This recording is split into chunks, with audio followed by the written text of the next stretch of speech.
qu'il est parti trop tôt, Daniele. Voilà, il vivait que pour la photographie. C'était son truc et il était, comme je le disais tout à l'heure pendant le talk, il était invisible quand il n'avait pas un appareil photo. Et quand il avait un appareil photo, ben, on se rendait compte qu'il y avait quelqu'un. Voilà, il prenait des photos extraordinaires, mais parce qu'en fait, il prenait des photos de mode qui étaient de l'art. Donc, il venait dans une exhibition de mode et toutes ces photos étaient tellement naturelles et sur le coup.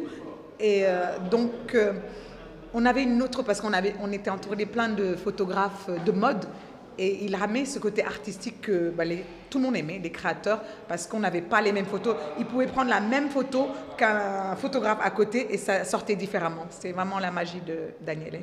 On a vécu 3 Fashion Week, ça veut dire 3 années avec lui, et après il a quand même fait une grande exhibition avec les photos de la Fashion Week. Donc on peut dire quand même qu'il a contribué à nous faire un peu connaître à l'extérieur et surtout dans le monde de l'art. Parce qu'à l'époque, on débutait la Fashion Week et du coup, oui, il fait partie de notre histoire et on fait partie de la sienne. Je pense que pour nous, les gens de la mode, et après, il faut demander ça vraiment aux artistes photographes ou aux artistes contemporains. Pour nous, dans la mode, c'est une avancée. C'est une avancée. C'est comme dans la médecine quand on trouve un vaccin. Voilà, pour nous, l'IA dans la mode, c'est une avancée parce que ça nous permet de faire des choses qu'on ne pouvait pas faire ou qu'on avait du mal à faire si on n'avait pas un certain budget.